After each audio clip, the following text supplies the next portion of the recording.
Sinabi ni Pastor Fernando Camacho, si Muhammad ay hindi tunay na sugo o propeta dahil ang tunay daw na sugo ay si Pablo. So hindi po totoo si Pastor Fernando Camacho dahil si Pablo ay hindi yan na tunay na apostol. Mayroon din ang si Jesu Kristo ng 12 apostol niya ay wala doon ang pangalan ni Pablo. Itong si Pablo ay nag-angkin lamang ito na nagpakita daw sa kanya si Jesu Kristo kaya ginawa daw niya ang apostol niya itong si Pablo.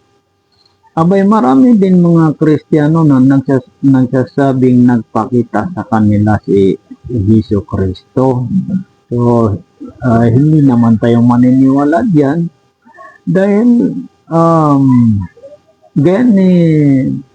mayroong mga Kristiyano na nagtatag ng religion dahil nagpakita kuno sa kanila si Jesu Kristo. Si Felix Manalo ng Iglesia ni Cristo kaya nagtatag ng sarili niyang religion dahil nagpakita daw sa kanya si Jesu Kristo. Ganon din si Ellen G. White na isang babae na Amerikana, taga-Amerika, ay siya ang nagtatag ng Seventh-day Adventist dahil nagpakita kuno sa kanya si Jesu Kristo. So, hindi tayo maniniwala diyan. Imposibleng pipiliin ni Propeta Jesu Kristo na gagawin niyang apostol itong kaaway niyang si Pablo. Kaaway niya ito. Hindi sila nag-abot, hindi sila nakita ni Pablo. Ngunit yung mga disipulo ni Jesu Kristo ay inuusig ni Pablo. O kahit yung mga disipulo niya na nandoon sa mga sinaguga, mga bahay dasalan ay pinapasokan ni Pablo at yung mga nadadatnan niya doon ay pinarurusahan niya at pinapatay pa niya. Kasi napatay pa niya si Esteban. Kaawa ito ni Jesu Kristo. So, imposibleng pipiliin ni Jesu Kristo ang kaaway niya.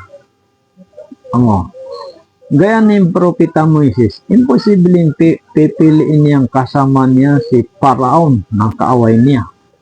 Gaya din ni Propeta Abraham, imposibleng pipiliin niyang kasama niya si Nimrod na kaaway niya. So ganyan din si Jesus. Imposibleng pipiliin niya itong si Pablo na gagawin niyang apostol. Na kaaway niya ito. Kaaway niya si Pablo. Itong si Pablo nag-angkin lamang ito na siya kuno ay apostol ni Jesu Kristo dahil nakita daw niya si Jesus doon sa alapaap. So hindi tayo maniniwala diyan. Hindi gaya ni Muhammad, si Muhammad ay ibinaba sa kanya ang aklat na Quran. Tanda yung sa pagkapropeta niya. Gaya ni Propeta Moises, ibinaba sa kanya ang aklat na Torah. Tanda yun sa pagkapropeta niya. Ibinaba rin kay Propeta Jesu Kristo ang Injil at ibinaba din kay Propeta Daud ang aklat na Zabur. At ganyan din si Muhammad, ibinaba sa kanya ang aklat Quran.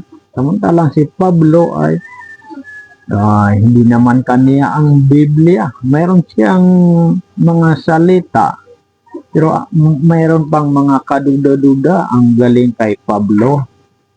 Gaya nang nabanggit sa Roma 3:7, sinabi ni Pablo, sa pamamagitan ng aking kasinungalingan ay lalong nakilala ang kaluwalhatian ng Diyos.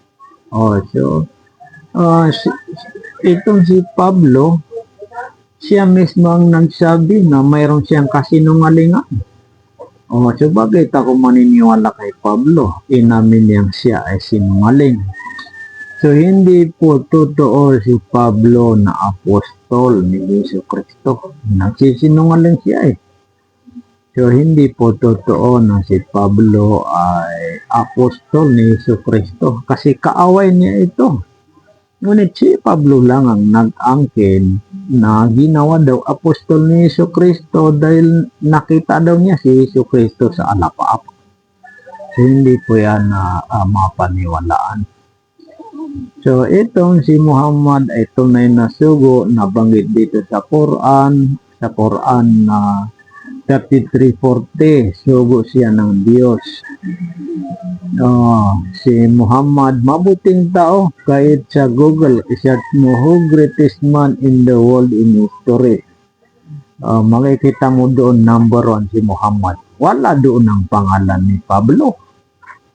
So, totoo itong sinasabi ko, hindi ako nagsisinungaling. Kung ako man ay nagsisinungaling at ang tama ay si Pastor Fernando Camacho, ay hilingin ko ang parusa ng Diyos sa pagpatay sa akin agad. Itong hiniling ko ay hindi kayang hilingin ni Pastor Fernando Camacho na kung siya ay nagsisinungaling at ako ang tama ay parusahan siya ng Diyos sa pagpatay sa kanya agad. Hindi niya kayang hilingin dahil natatakot siya sa kanyang kasalanan.